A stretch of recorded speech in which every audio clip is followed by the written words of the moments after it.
তো যাই হোক, আমরা যেটা বলছিলাম 6.1, এখানে প্রশ্নটা করেছে যে ভাই CPU scheduling algorithm determines an order for execution of its scheduled process। ঠিকই বলেছে, শিডিউলিং স্যার এটা অ্যালগরিদম একটু গুলো ডিজাইন। ল্যান্ডস্কেপ করে দিন, তাহলে বুঝতে সুবিধা হবে। আচ্ছা, ল্যান্ডস্কেপ করে দিচ্ছি। ঠিক আছে, ল্যান্ডস্কেপ করে দিচ্ছি। ওকে। তো আমাদের বলেছে যে সিপিইউ শিডিউলিং অ্যালগরিদম কি করে, স্যার যে কোন বইটা বোঝা যাচ্ছে না তো, বড় করতে হবে। ওইটা এখন দেখতে পাচ্ছি, এখন দেখতে হবে, ল্যান্ডস্কেপ করে দিয়েছি। দেখ, কিন্তু তাতে তো বড় হয়নি তো। বড় হয়নি? আচ্ছা, আমি আবার নতুন ইয়ে, করে প্রেজেন্ট করছি, না। অসুবিধা নেই।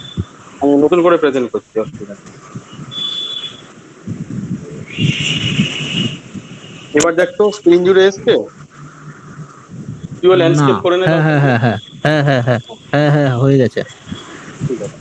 সিপিইউ শিডিউলিং হুম অ্যালগরিদম কি করে? সিপিইউ শিডিউলিং অ্যালগরিদম করে হচ্ছে যে কোন প্রসেস কখন কিভাবে কাজ করবে তার একটা অর্ডার তৈরি করে সিপিইউ শিডিউলিং অ্যালগরিদম। ঠিকই বলেছে। হুম। এবার ওরা তোকে জিজ্ঞাসা করেছে, বলেছে যে এনখানা প্রসেস তোমাকে দেওয়া হয়েছে, to be scheduled on one process processor, how many different schedules are possible. তো এনখানা প্রসেস একটা শিডিউলারকে দেওয়া হয়েছে, একটাই প্রসেসর। তো শিডিউলার যে শিডিউলিং অ্যালগরিদমটা, সেই অ্যালগরিদমটা কতগুলো শিডিউল তৈরি করতে পারে। আমরা একটা ছোট দিয়ে ভাবি, হ্যাঁ, একটা ছোট দিয়ে তিন একটা সংখ্যা দিয়ে ভাবলে মোটামুটি সব সংখ্যার জন্য ধারণা পাওয়া যায়। তো আমরা ভাবি আমাদের তিনটে প্রসেস আছে, P1, P2 আর P1, P2 আর P3 কে যখন শিডিউলার শিডিউল করবে, শিডিউল P2 বানাতে পারে। প্রথমে P1, তারপরে P2, তারপরে P3 হতে পারে। আবার প্রথমে P1, তারপরে P3, তারপরে P2 হতে পারে, পারে তো। আবার P2 কে প্রথমে রেখে P1, P3 স্যার আপনার কথা মাঝে মাঝে কেটে যাচ্ছে। কেটে যাচ্ছে না কথা? আচ্ছা, দাঁড়া, আমি তবে ওয়াইফাইটা দোরতলায়। ও, এখন শুনতে পাচ্ছিস কি? এখন এখন শোনা যাচ্ছে হ্যাঁ, কি মোটামুটি? এখন ঠিক আছে, ক্লিয়ার এসছে। এখন ক্লিয়ার হচ্ছে, ওকে। আমরা তাহলে বলছিলাম, ধরে নেওয়া যাক আমাদেরকে তিনটে প্রসেস দেওয়া হয়, P1, P2 আর P3। আমরা কি করলাম প্রথমে, আমরা আমি অ্যানোটেশনটা অন করে নিই দাঁড়া।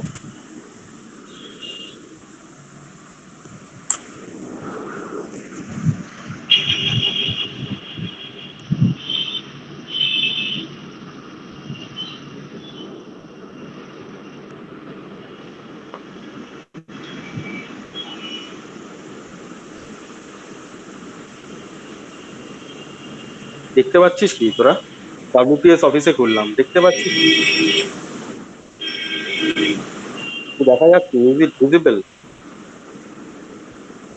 6.1 হ্যাঁ ভিজিবল হ্যাঁ কি? ঠিক আছে, আছে, ঠিক আছে। কিন্তু 6.5 দেখছি, 6.1টা দেখতে পাচ্ছি না।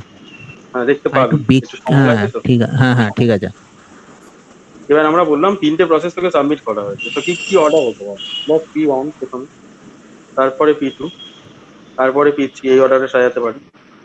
আবার প্রথমে P1, তারপরে P3, তারপরে P2, এই অর্ডারে সাজাতে পারি। P2 কে সামনে রেখে P1, P3 করতে পারে। P2 কে সামনে রেখে P3, P1 করতে পারে। আবার P3 কে সামনে রেখে P1, P2 করতে পারে। আবার P3 কে সামনে রেখে P2, P1 করতে পারে। তাহলে আমরা দেখলাম কটা অর্ডার পেলাম? তিনটে প্রসেসের জন্য একটা, দুটো, তিনটে, চারটে, পাঁচটা, ছটা, ছটা প্রসেস, ছটা অর্ডার পেলাম, তাই না?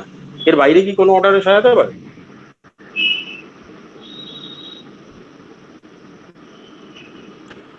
Any answer? বাইরে কি কোনো অর্ডারে এর না বাইরে কি কোনো অর্ডারে না, সাজাতে পারে? ওটা তো ফ্যাক্টোরিয়াল এন প্রসেসে হবে। না, তুই বলতে পারিস যে হ্যাঁ পারে। কেন বলতে পারিস হ্যাঁ পারে? এর বাইরেও অর্ডার হতে পারে। কি করে? কি করে? একটুখানি বুদ্ধি, কারুর বুদ্ধি একটুখানি।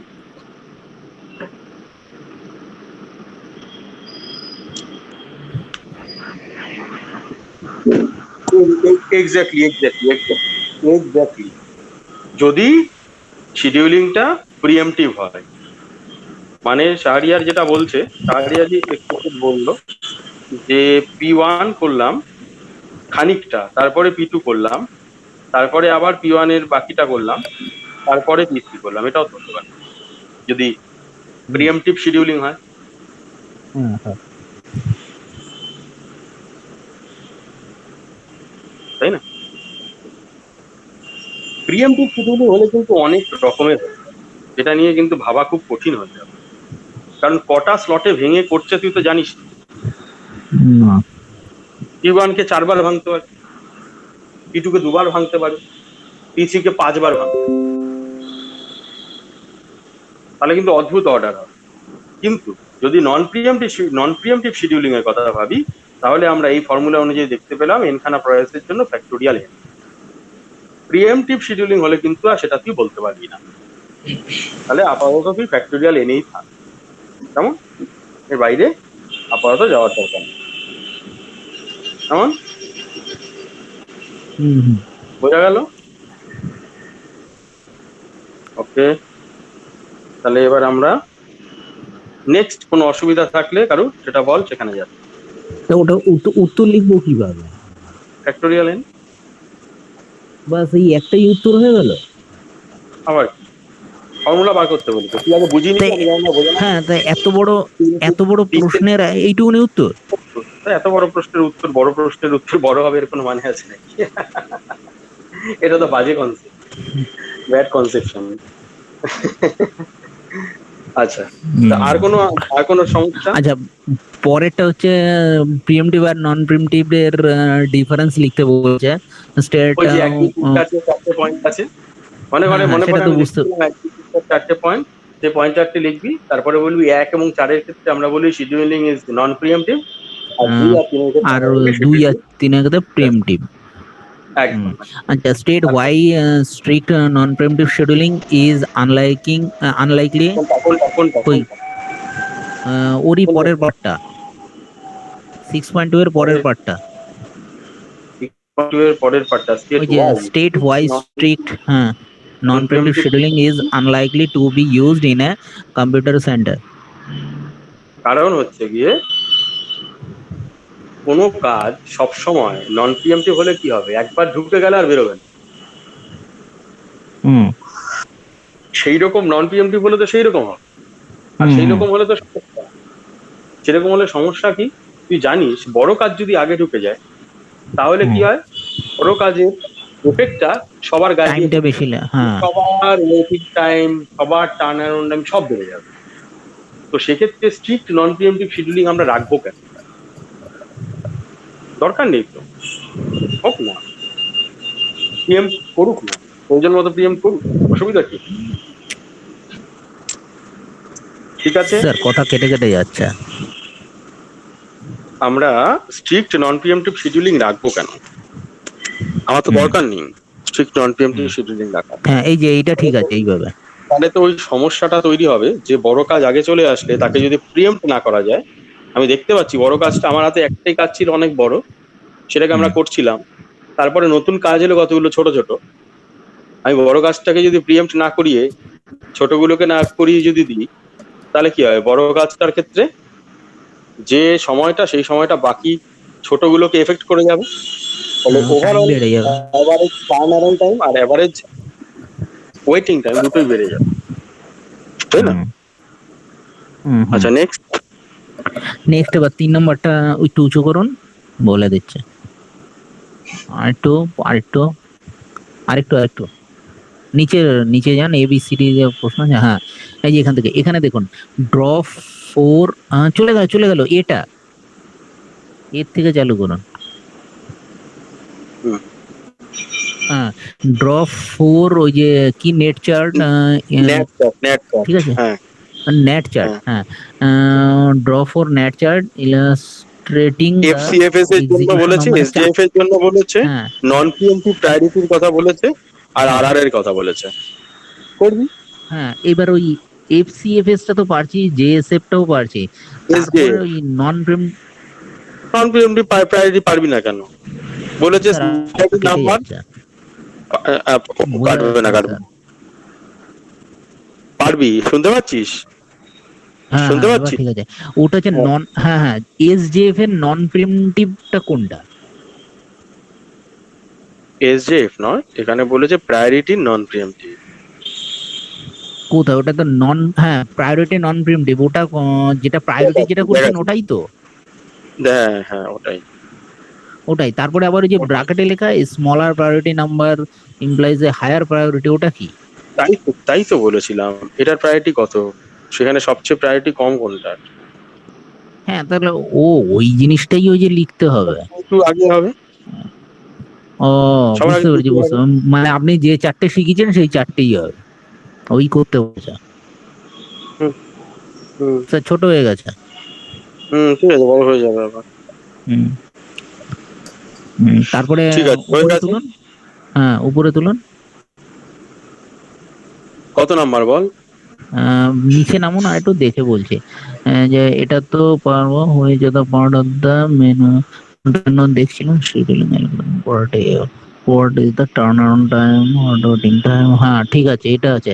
এই তিনটেই আমি ট্রাই করেছিলাম, তিনটে তো এই জায়গাগুলো ঠিক আছে, 4, 5, 6 আমি ট্রাইও করিনি। এই যে চারেরটা নিচু করুন আরো, চারেরটা তো অঙ্ক। হ্যাঁ এই যে চলে গেল।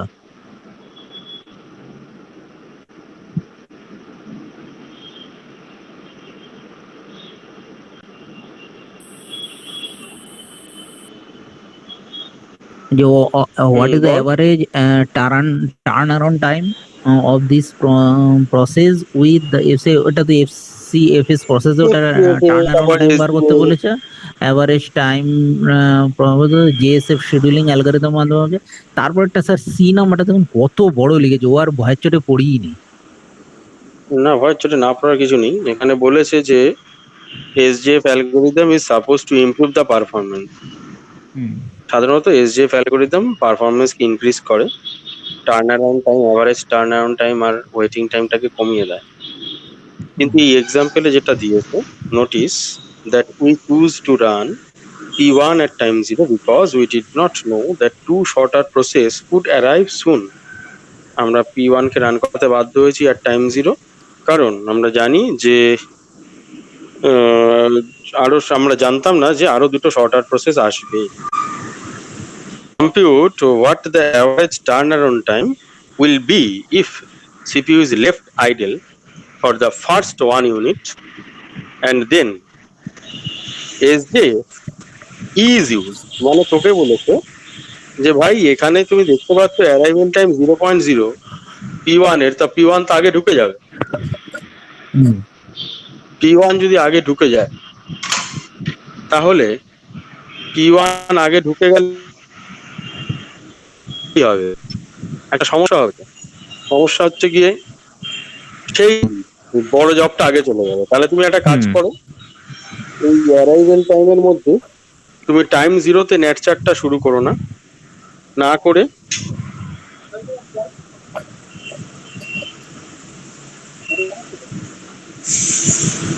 টাইম 0-তে নেট চার্টটা শুরু না করে তুমি 1 মিনিট অপেক্ষা করো, 1 সেকেন্ড অপেক্ষা করো। কারণ 1 সেকেন্ড তুমি যদি অপেক্ষা করো তাহলে টাইম 1-এ তুমি শুরু করছো, মানে ফার্স্ট 0 থেকে 1 পর্যন্ত কেউ কোনো কাজ করছে না, এই জায়গাটা ওয়েস্টেজ হচ্ছে, 1 সেকেন্ড ওয়েস্টেজ হচ্ছে। কিন্তু তারপরে হ্যাঁ তুই মাইক অফ কর, আমি যখন কথা বলবো মাইক অফ করে দে, নইলে এরকম হবেই। আমি যখন কথা বলবো সবাই মাইক অফ করে দিই। হ্যাঁ হ্যাঁ, যখন কথা বলার যার দরকার সে মাইক অন করে কথা বলে আর মাইকটা অফ করে দিই। বুঝতে পেরেছিস? আর আমি এটা বারবার করতে পারছি না কারণ আমাকে তাহলে এদিক ওদিক করতে হচ্ছে। অসুবিধা হলে বলবি, আমি এদিক ওদিক নড়ে চড়ে দেখবো, ঠিক আছে?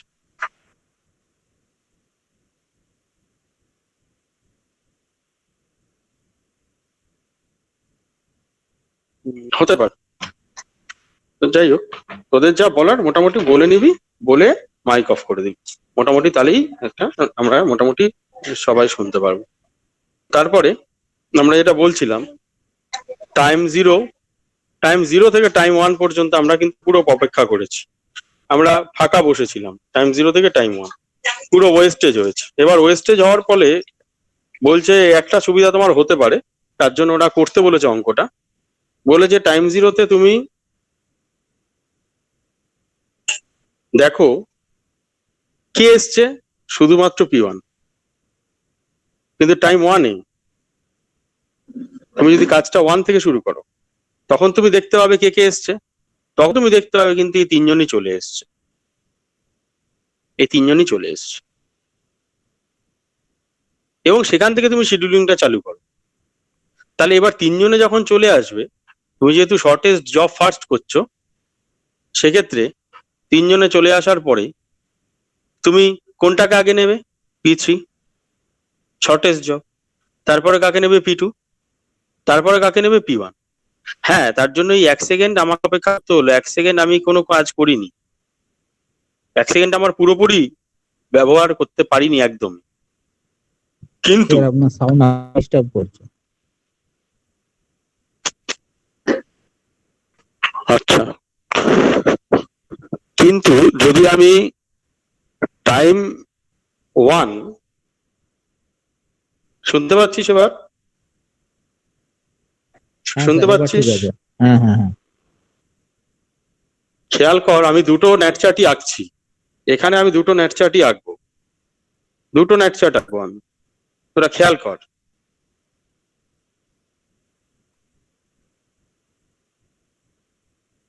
একটা হচ্ছে কি SGF আমি আঁকবো সম্পূর্ণভাবে যেরকম ভাবে করার কথা সেভাবে করে, আর একটা প্রশ্নের দ্বিতীয় ভাগে যেটা বলেছে সেইভাবে। প্রথমটা যদি আমি আঁকি,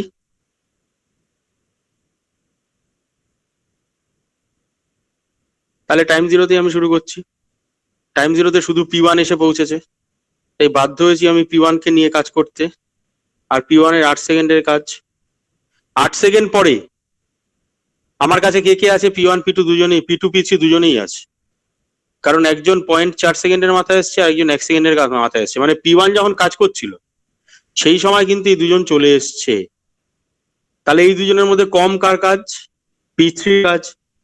তাহলে এবার আমি P3 কে নেব, 1 সেকেন্ডের কাজ, মানে 9 অব্দি হবে। তারপরে কার কাজ? P2-র কাজ। তাহলে এবার আমি P2 কে নেব, 4 সেকেন্ডের কাজ, মানে 13 পর্যন্ত হবে। কিন্তু আমি যদি আমাকে অঙ্কের দ্বিতীয় ভাগে যেটা বলেছে সেরকম ভাবে করি, ওরা বলেছে যে তুমি একটা কাজ করো, 1 সেকেন্ড অপেক্ষা করো, তারপর কাজ চালু করো। বেশ ভালো, ওটা যা বললো আমি এবার তাই করব। 1 সেকেন্ড অপেক্ষা করব, তারপরে কাজ শুরু করব। প্রথমে আমি 1 সেকেন্ড পুরো অপেক্ষা করলাম, এটা ওয়েস্টেজ।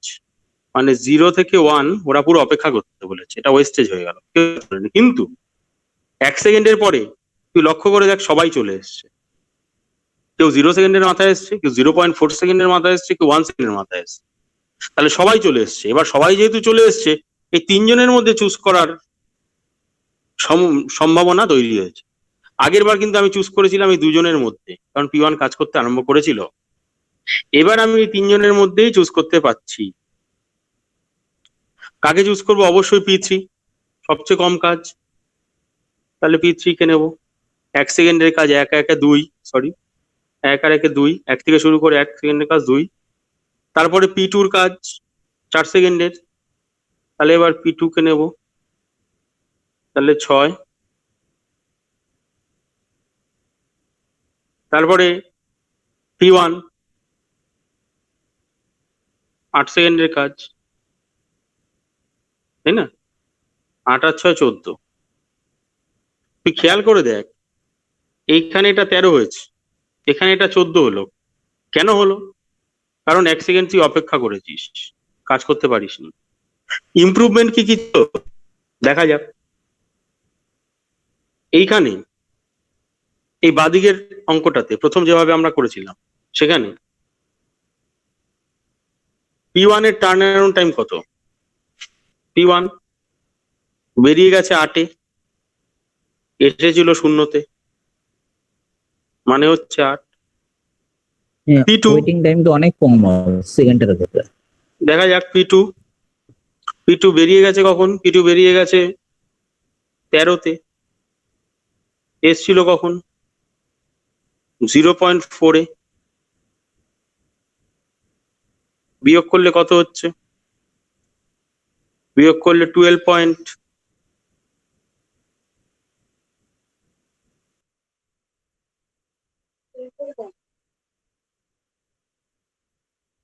আচ্ছা, তুলে নিয়েছি, এটা অ্যাটেন্ডেন্স হিসাবে কাজে লাগবে তার জন্য। আচ্ছা আচ্ছা, সবাই আমি কি অডিবেল? এখন এখন হ্যাঁ স্যার, কিন্তু স্যার আপনার এখন কলেজ খোলা আছে? না, কলেজ তো ভাবে খোলা নেই রে বাবা, এখনো তো মানে কোনো আমি যদি ইনস্ট্রাকশন, কোনো আমি কাজে কালকে যাই সেই, গিয়েছিলাম, হবে হ্যাঁ কিনা কাজে ডাউট গেলে আছে। মনে কর আমি গতকাল গিয়েছিলাম, হ্যাঁ এবার গতকাল দেখলাম যে অফিসের লোকজন এসছে। এবার অফিসের লোকজন না থাকলে তো তুই কাজ করতে পারবি না। না, আমার প্রিন্সিপালের একটা সই লাগবে সেই জন্য। প্রিন্সিপাল তো রোজ যাচ্ছি। যাচ্ছে? না না, পাগল নাকি, প্রিন্সিপাল ও, রোজ যাবে না। কোনো ইনস্ট্রাকশন আসেনি তো আসলে সরকারি তরফ থেকে। যাই হোক, দেখা যাক, ও, বুঝতে পারবো। ঠিক আছে অর্ণব, তুই মিউট করে দে, হুম, আমরা যেখানে ছিলাম আচ্ছা সেখানে আচ্ছা। যাই।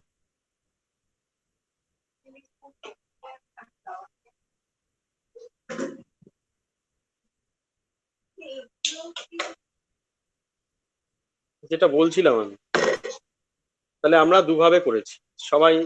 Is it visible? এটা কি ভিজিবল? এটাকে আমরা দেখতে পাচ্ছি কিছু তো দেখতে পাচ্ছি না। এখন? আচ্ছা, কিছু দেখতে পাচ্ছিস না, ওকে ফাইন। আমি আরেকবার প্রেজেন্ট করছি।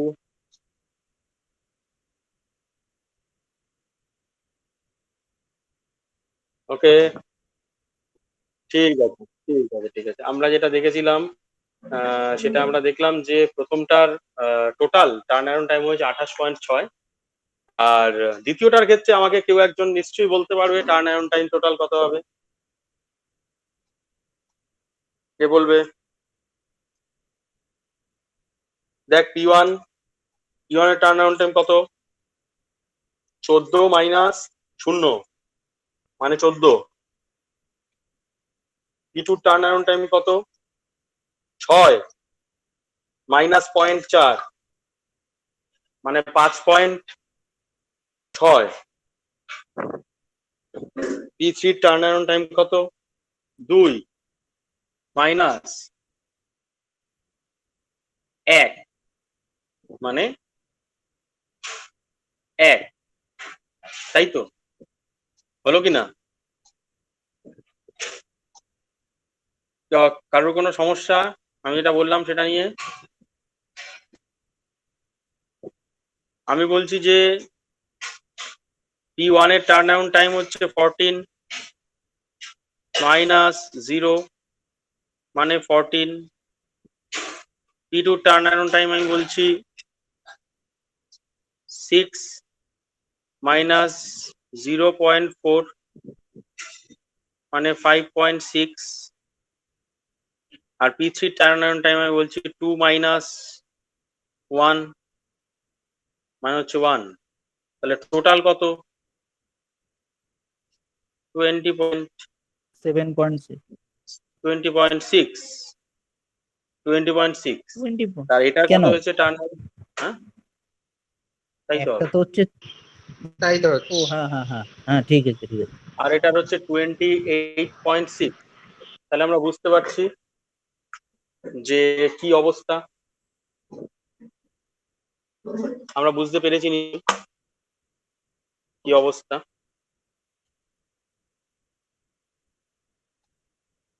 বোঝা গেল?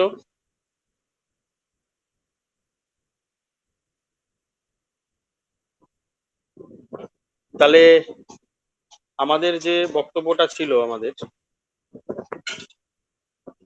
আমাদের যে বক্তব্যটা ছিল সেই বক্তব্যটা হচ্ছে কি, যে প্রশ্নটা ছিল সেই প্রশ্নটা কি? সেই প্রশ্নটা হচ্ছে গিয়ে, তুমি ভাই তুমি ভাই বলো যে আমি যদি 1 সেকেন্ড ডিলে করে কাজ আরম্ভ করি তাতে কি তোমার উপকার হবে না অপকার হবে? উপকার হবে, বেশ ভালোভাবে উপকার হবে। টার্ন অ্যারাউন্ড টাইমে যদি এইটা দেখতে পাই, তাহলে ওয়েটিং টাইমে নিশ্চয়ই একই রকম এফেক্ট আমরা দেখতে পাবো। এটা আমরা বুঝতে পারছি, নিশ্চয়ই বুঝতে পেরেছি সবাই। অসুবিধা আছে কি কোনো?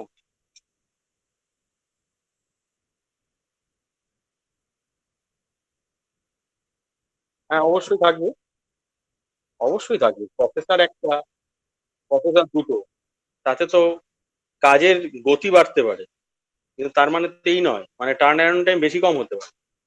তার মানে তো এই নয় যে টার্ন অ্যারাউন্ড টাইমের কনসেপ্টটা চলে যাবে। Concept will remain same. হ্যাঁ, এটা হতে পারে যে টার্ন অন টাইম একটাই বেশি একটাই কম।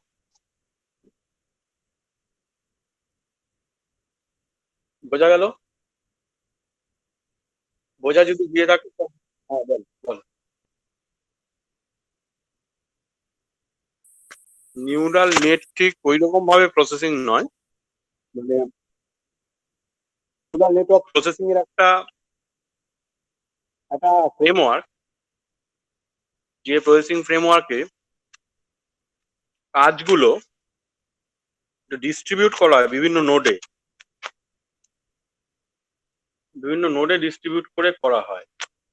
এবার এটা একটা ফ্রেমওয়ার্ক আর কি, প্রসেসিং ফ্রেমওয়ার্ক,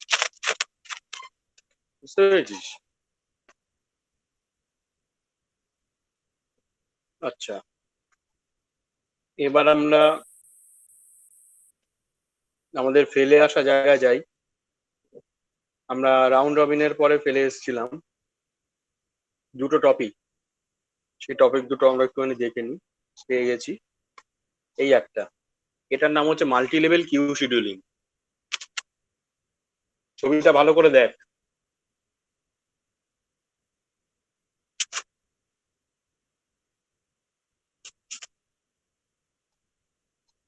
কি লেখা আছে ছবিটায়? উপরের দিকের কালো কালো কিউ যেগুলো, যত বেশি কালো তত বেশি প্রায়োরিটি বেশি, তাই লেখা আছে। একদম স্যার, উপরে কিউটা ছবি বলছে তো হাই। দেখতেই পাচ্ছি না। ছবি দেখতে পাচ্ছিস না? আবার কি হলো? দাঁড়া,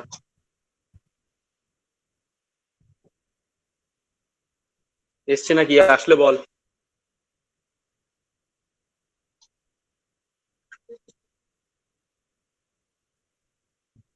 না, তো আমি বলে দিচ্ছি, অসুবিধা নেই।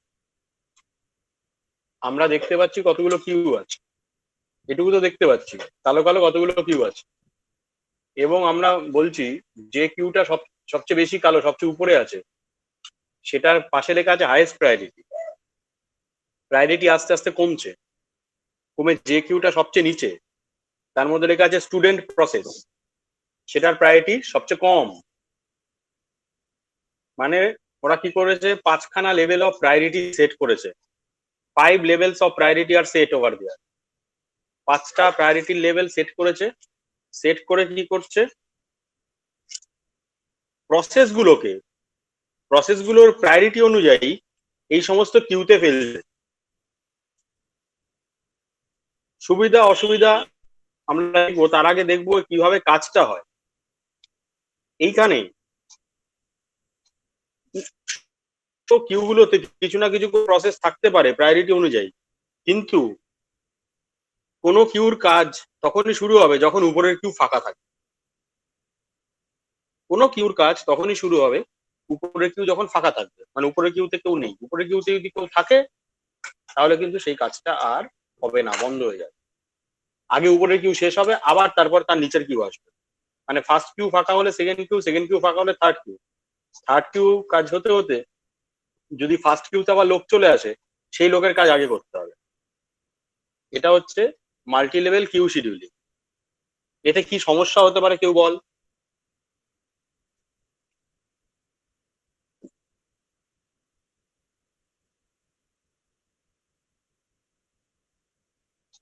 শুনতে পাচ্ছিস?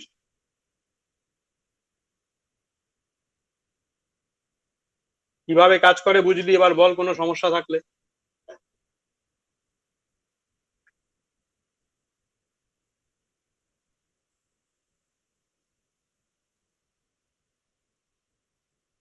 শাহরিয়ার, কি বলছিস? কোনো সমস্যা হতে পারে?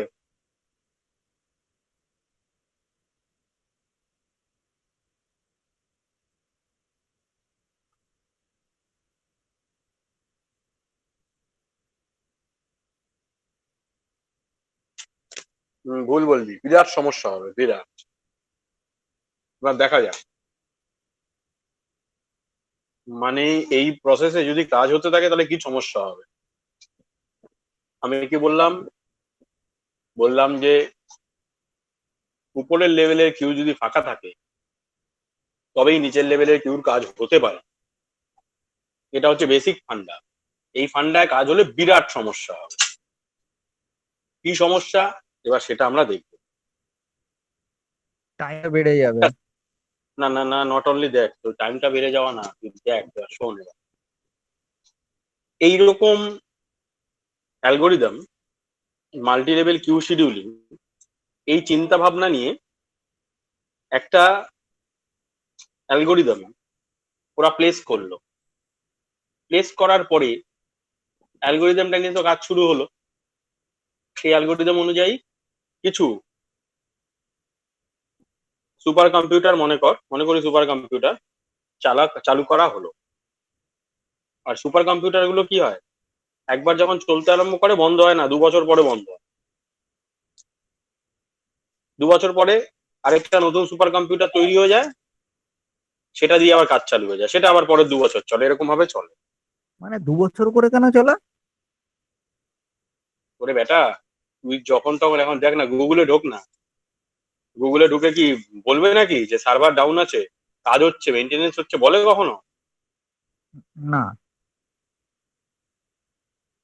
বড় বড় মেশিন গুলো যেগুলো, যাদের সারাদিন সার্ভিস দিতে হয়, যে স্যাটেলাইট, যে কম্পিউটারটা কোনো স্যাটেলাইটের সঙ্গে কানেক্টেড, সে কোনো সময় তার জন্য সার্ভিসিং এর টাইম পাওয়া যাবে? তাকে যে সবসময় অনলাইন থাকতে হবে, তাকে সবসময় এক্সিকিউটিভ মোডে থাকতে হবে, না এগুলো হবে? যেটা ভাবি করতে মিস হয়ে যাবে তো ডেটা,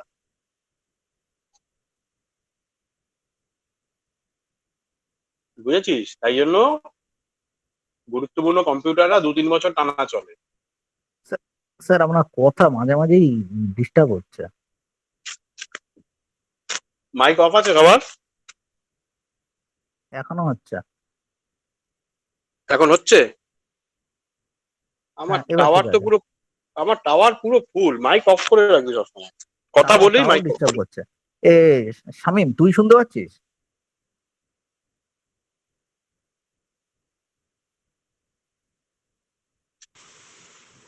আমারও তো ব্রডব্যান্ড। যাই হোক, ঠিক আছে, অসুবিধা হলে বলবি, তারপর মাইক অফ করে দিবি। আচ্ছা, তো এরকম একটা সুপার কম্পিউটার চলতে আরম্ভ করলো এই অ্যালগোরিদমে।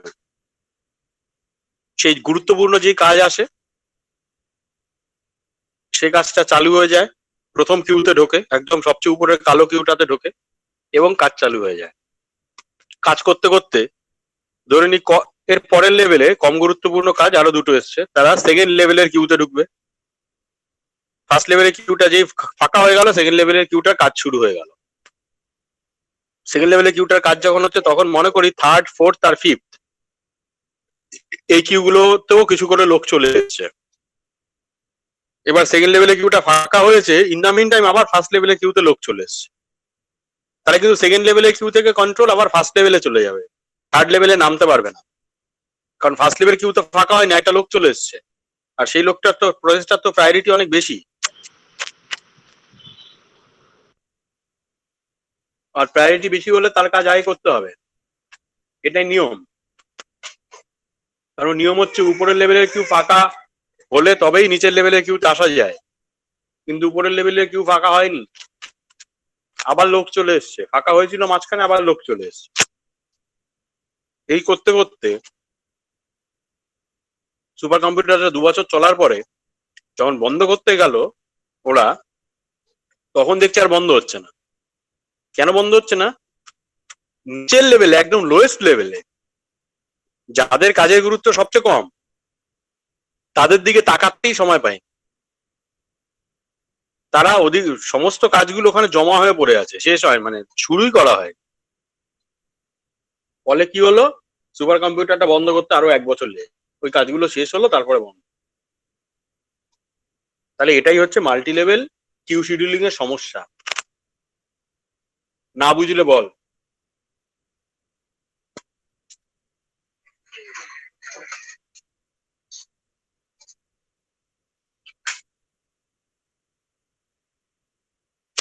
সমস্যাটা কি বুঝেছিস? হ্যাঁ স্যার। সেই সমস্যাটাকে ওভারকাম করার জন্য ওরা নিচের ছবিটা আঁকলো, টোটালি মডিফাইড ভার্সন। এবার বল কিভাবে সমাধান করলো ওরা, দেখে ছবিটা দেখে বল ওরা কিভাবে সমাধান করলো।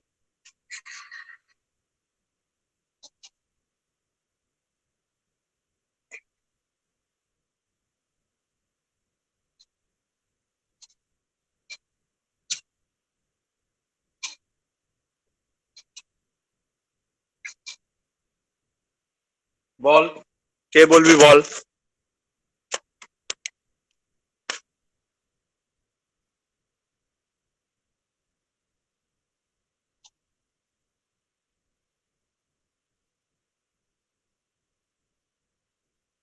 এনিবডি?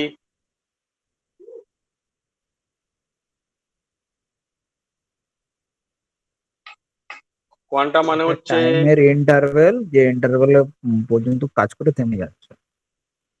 ঠিক স্যার, তাই তো? ঠিক ঠিক বলছি আমি এবার।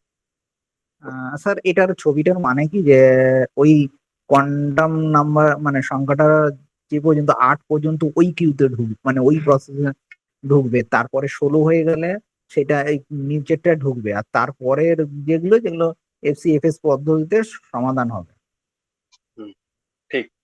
এবার আমিও বলি, মিউট হুম। করে দে, আমি বলি এবার। এখানে বলছে ভাই, যে কোনো কাজই যখন আসবে তার গুরুত্ব বিচার করো না, কত তার প্রায়োরিটি, ওই সমস্ত বিচার ফিচার পরে হবে। আগে তুমি যেটা করো, যেই কোনো কাজ এলো তাকে আগে উপরের কিউতে ঢুকিয়ে দাও। উপরের কিউতে ঢুকিয়ে দেওয়ার যেখানে ও অন্তত পক্ষে কাজটা 8 সেকেন্ড হয়ে যায়, 8 seconds of the job will be done. মানে যেই কাজই আসলো না কেন তার প্রায়োরিটি ওরা দেখলো না, আগে ঢুকিয়ে দিল উপরের কিউতে। আর উপরের কিউতে ঢুকিয়ে দেওয়া মানে ওর 8 সেকেন্ডের কাজ হয়ে যাবে। মজার ব্যাপার, দেখা গেছে সিস্টেমে যে কাজগুলো গুরুত্বপূর্ণ সেই কাজগুলোর একটা বৈশিষ্ট্য আছে। সেই কাজগুলোর বার্স্ট টাইম কম হয়, মানে অল্প কাজ থাকে, সেই কাজগুলোর দৈর্ঘ্য কম হয়। মানে যে কাজগুলো সবচেয়ে বেশি গুরুত্বপূর্ণ, হাই প্রায়োরিটি কাজ, সেগুলো খুব তাড়াতাড়ি শেষ হয়। দেখা যাবে অধিকাংশ কাজই যখন আসছে, যারা সবচেয়ে গুরুত্বপূর্ণ হাইয়েস্ট প্রায়োরিটি, সবাই বা লোয়েস্ট প্রায়োরিটি সবাই তো প্রথম কিউতে ঢুকছে। কিন্তু মজার ব্যাপার দেখা যাবে, সমস্ত কাজ যারা আসলো তারা, তাদের মধ্যে যেগুলো হাইয়েস্ট প্রায়োরিটি সেগুলোর বার্স্ট টাইম যেহেতু কম, তারাই 8-এর মধ্যেই শেষ হয়ে যাবে, 8 সেকেন্ডের মধ্যেই শেষ হয়ে যাবে। ধরে নিই সেকেন্ড, ওটা ওই টাইম কোয়ান্টামটা এটা দেওয়া আছে 8, তার মধ্যেই শেষ হয়ে যাবে, শেষ হয়ে বেরিয়ে চলে যাবে। মানে হাইয়েস্ট প্রায়োরিটি প্রসেস গুলো মোটামুটি সবাই ঢুকবে, বা লোয়েস্ট প্রায়োরিটি সবাই এখানে ঢুকবে, আর হাইয়েস্ট প্রায়োরিটি প্রসেস গুলো দেখা যাবে কাজ শেষ হয়ে বেরিয়ে চলে যাবে, দেখা যায়। আর তাদের চেয়ে কম যারা প্রায়োরিটি, তাদের কাজ আরেকটু বেশি, তারা ঘুরে 8 সেকেন্ডের কাজ করে বাকি সময়ের কাজ নিয়ে এখানে এসে ঢুকবে।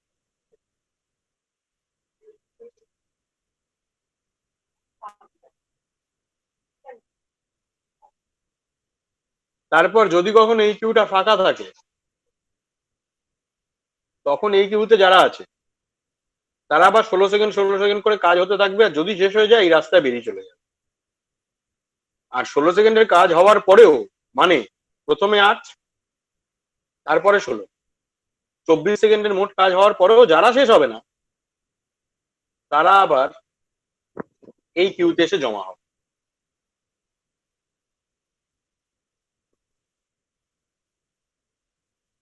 মানে আমি কি বলতে পারি, একটা কাজ যখনই মাল্টি লেভেল ফিডব্যাক কিউতে সাবমিটেড হবে, এই লেভেলে সেই কাজটাকে এসে পৌঁছতে গেলে 24 সেকেন্ডের কাজ আগে হয়ে যাবে। আর দেখা যায় এই যে টাইমটা বেঁধে দেওয়া হয় 24 সেকেন্ড, মনে কর এখানে ছবিতে এক্সাম্পলে বেঁধে দিয়েছে, এমন ভাবে বেঁধে দেওয়া হয় এই টাইমের মধ্যে মোটামুটি সবাই শেষ হয়ে যায়। ফলে কি হবে, এই কিউতে ভিড় হবে না, খুব কম লোক আসবে, আর যারা থাকবে এই কিউতে তাদের অন্তত 24 সেকেন্ডের কাজ হয়ে গিয়ে বসে আছে। এটা হতে পারে। আগে কি হচ্ছিল, আগে হচ্ছিল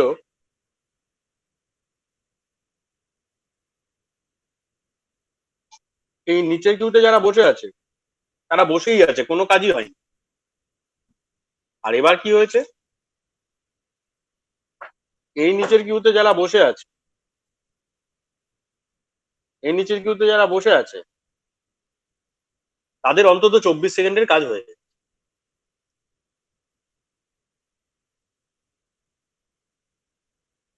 এটা হচ্ছে multi level feedback queue scheduling এর সুবিধা, বুঝেছিস? না বুঝলে বল, বুঝলেও বল।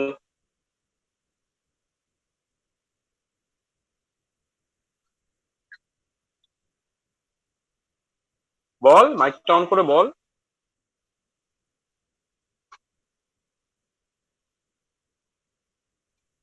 দেখো কেউ কোনো রেসপন্স করছে না। তোরা আছিস লাইনে? হ্যাঁ স্যার, হ্যাঁ স্যার, হ্যাঁ বুঝতে স্যার পেরেছি। আছি।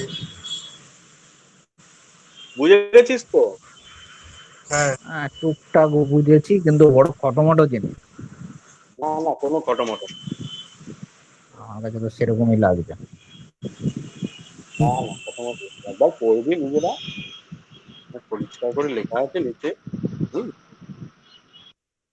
এখানে সুন্দর করে লেখা আছে, একটু পড়বি, তাহলে আমাদের এই চ্যাপ্টারটা কিন্তু শেষ।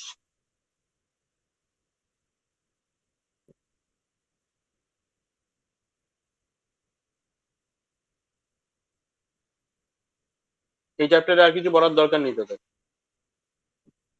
অ্যাসাইনমেন্ট দেবো তখন করবি, যা পড়ালাম সেটাই পড়িস তাহলেই হবে। এবার তোদের পড়তে হবে এই চ্যাপ্টারটা, আর এটা বহুত কঠিন chapter, be careful. Process synchronisation খুবই কঠিন চ্যাপ্টার। গেটের অপারেটিং সিস্টেমের যে প্রশ্নগুলো আসে সেগুলো এই চ্যাপ্টার থেকেও আসে।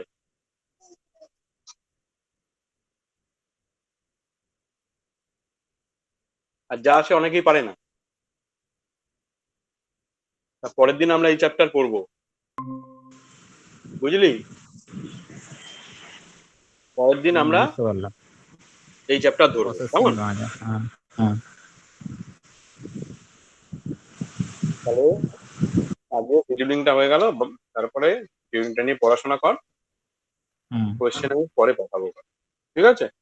ঠিক আছে। ওকে, ঠিক আছে, তাহলে লিভ করলাম মিটিং। আচ্ছা। চার্লি আর পাঠিয়ে দিস। হুম হ্যাঁ হ্যাঁ ঠিক আছে, পাঠিয়ে দিস। Okay okay, thank you.